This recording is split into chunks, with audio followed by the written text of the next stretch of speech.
Wednesday night, February 1st. Thank you so much for being with us as we look back at what happened in the courtroom today.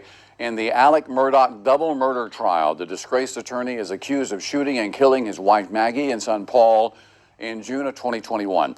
After we go over what happened in court today, we're going to be joined by two criminal defense attorneys for their take on the latest developments in Walterboro. Now, the first part of the testimony today centered on the cell phones of the victims and the defendant. One of the major revelations today was a video that prosecutors say was taken with Paul Murdaugh's phone on the night of the shooting deaths. SLED agent Britt Dove testifying that the video was recorded around 8:45 in the evening. It appears the video was recorded inside a dog kennel area where Paul is trying to get video of a dog. There are three voices on that video. Here's a clip where they can each be heard. Hey, he's got a bird in his mouth. Bubba.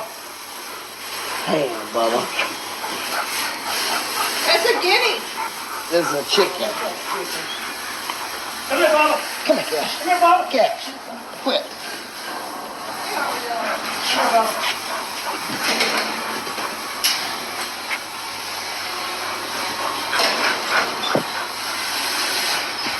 Get back. Get back.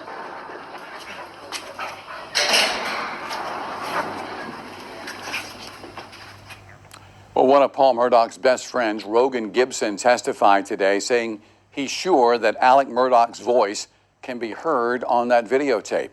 Gibson told prosecutors that he was close with the Murdaughs, considering them a second family. Gibson and Paul texted each other and spoke on the phone about Gibson's dog on the night of the murders. Phone records show that Paul called Gibson at 8:40 from the dog kennel. 4 minutes later, Paul attempted a FaceTime call with Gibson to show him a possible issue with the dog's tail. After that call failed, Gibson was waiting for Paul to send him the video of the dog. He never got that video, but has since watched it with police. Here is his response after the video was played in court today. He favored his wife back in November 2022. It is. Where's that video taken? At the kennels. You recognize your dog? I do. You recognize Paul's voice? Yes, sir. You recognize Maggie's voice? Yes, sir. You recognize Alex's voice? Yes, sir. 100%? Yes, sir. Can you point out Alex Murdaugh, the person whose voice you recognize in this video in this courtroom, please? Sitting right there in the gray jacket. Please let the record reflect he's identified the defendant. Well, this would differ from what Alex Murdaugh has told investigators. He told them he was at the house napping, not at the dog kennel with his son and wife when they were shot to death. Instead, Alex Murdaugh hinted to investigators that his son's boating accident a few years ago in which a woman died was perhaps the reason for the murders. Under cross-examination, Gibson was asked if Paul Murdaugh was ever confronted about that in public. Take a listen. Did Paul receive any threats or harassments that you knew about as a result of that boating accident? None that I thought was real serious. I mean, he mentioned it that, he'd get people comment about it, but nothing that I thought was real serious.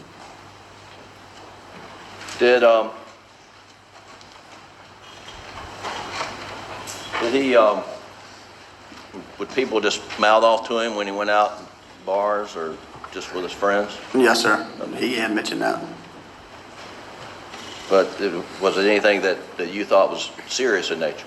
No, and a lot of times I wasn't there when that happened, so I didn't think it was that serious.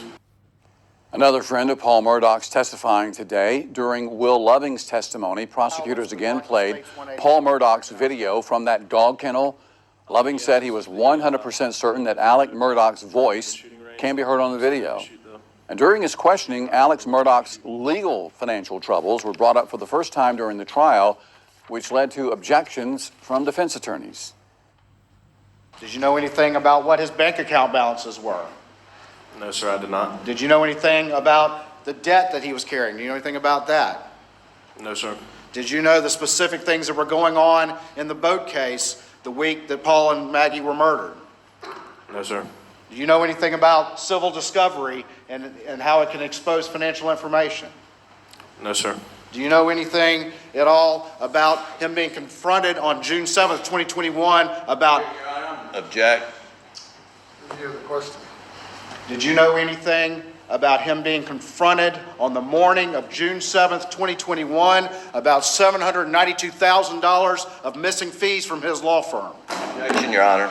It's totally improper. Objection is overruled. Did you know anything about that? No, I did not. You know any of the facts of those things that I just asked you about? No, sir. And Judge Newman is expected to further address what financial matters will be allowed to be mentioned. That is expected sometime tomorrow. Loving also testifying that the last he heard from Paul Murdaugh was a Snapchat video that he received just before 8 o'clock on the night of the slayings. He said the clip shows Alec and Paul looking at trees on their property. Our Sam Perez was in the courtroom. He joins us tonight with a closer look at today's testimony. Dove was able to take a look at texting patterns from all three Murdaughs. He saw that Paul was texting back and forth with friends, reading and receiving messages within seconds. At 8:49 p.m., Dove testified Paul's phone was at 2%.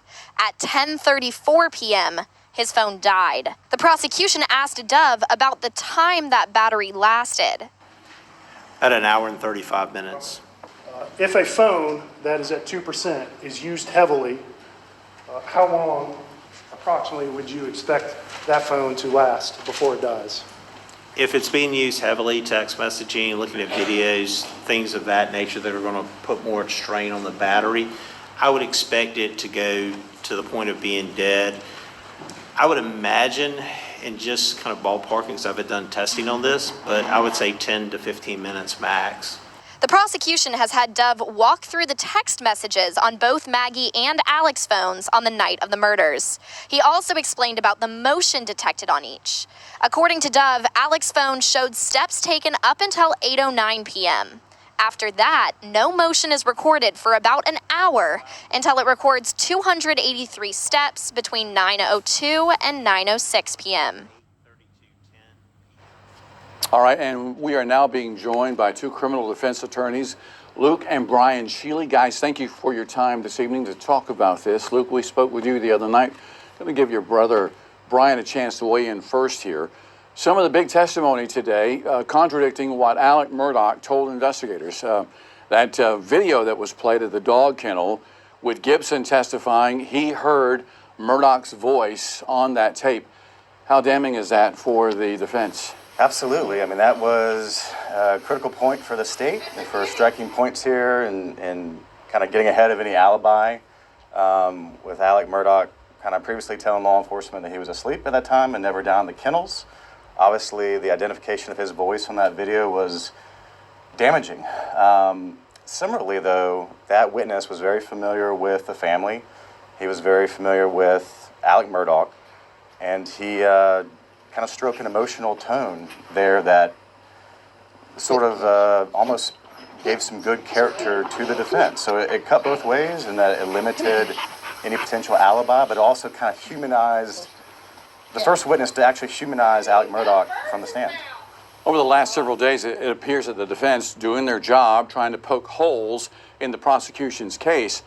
But this is a family friend who considered himself a member of the family, Luke, and he's on the witness stand today saying he's 100% positive that he hears Alex Murdaugh on that tape. That's a picture of a 300. Right, it really does kind of blow out of the water the idea that Mr. Murdaugh is napping at the house and never went down the kennels, which on the one hand, as a criminal defense lawyer, that's why even if the defendant is a lawyer himself, you might want to not talk to police in the wake of something like this because you can see how it can come to bite you down the road.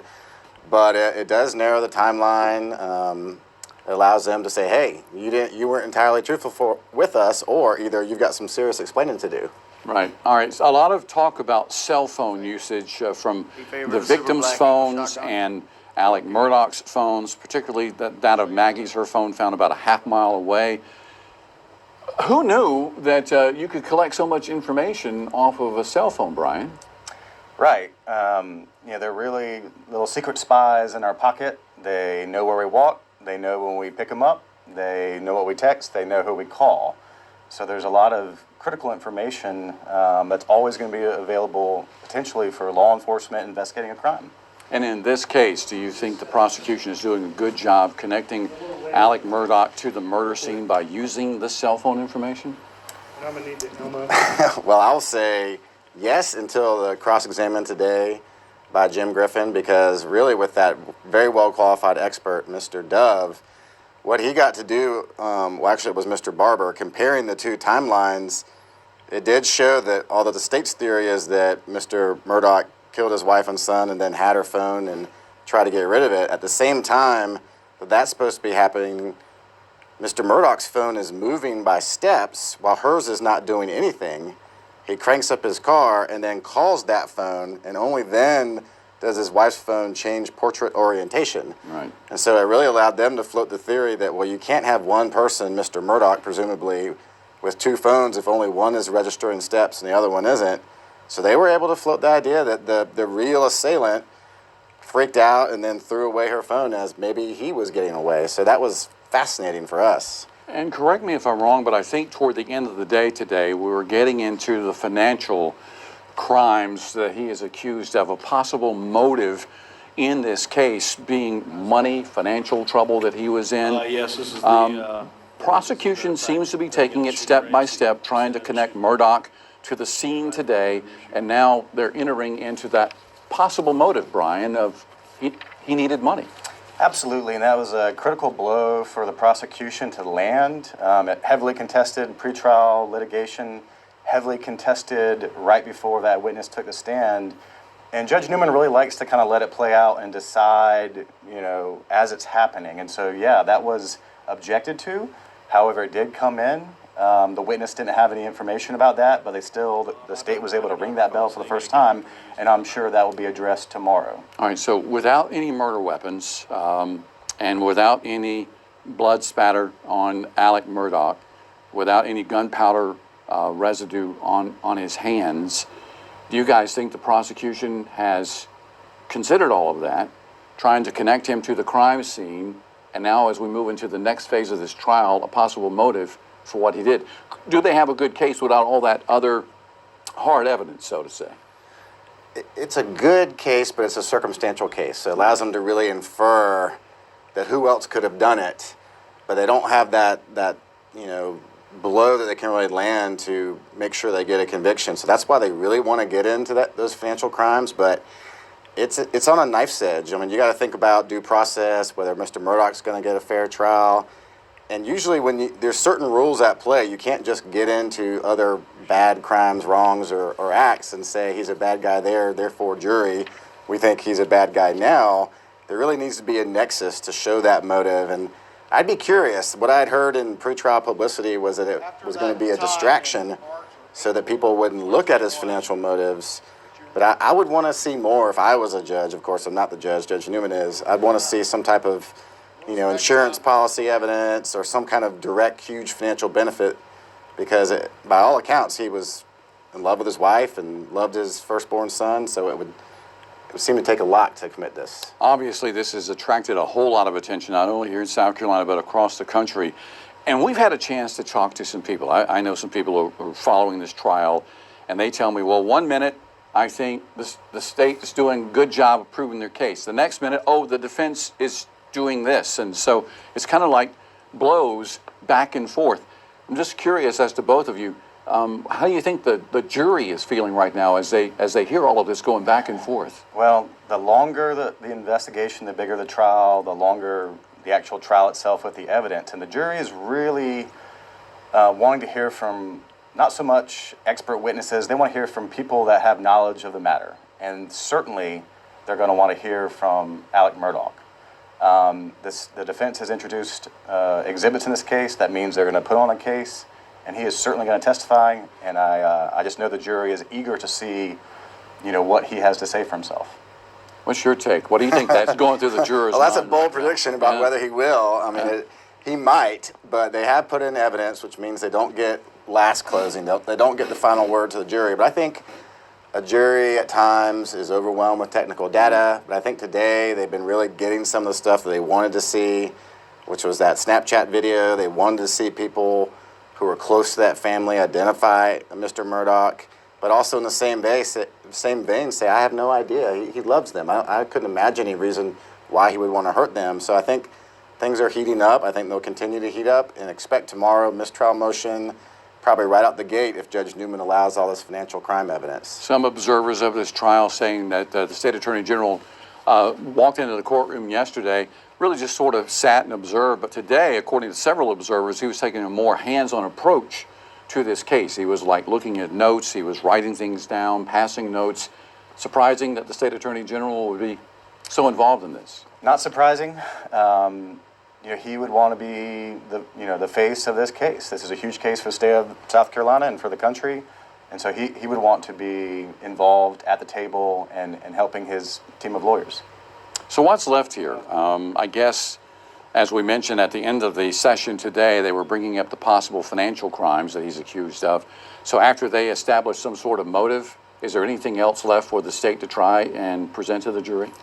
Oh yeah, I mean, we still have the firearms expert who I'm desperate to hear from, and I've been thinking about a lot as it's the real crime scene puzzle.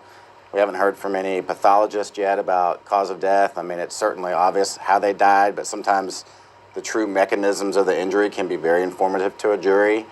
So we're probably going to hear from maybe a lead investigator to really tie it up, wrap it up. So I think we still have at least certainly through this week for the state. Right. Doesn't sound like the state's going to be wrapping up by the end of the week, though, does it, Brian?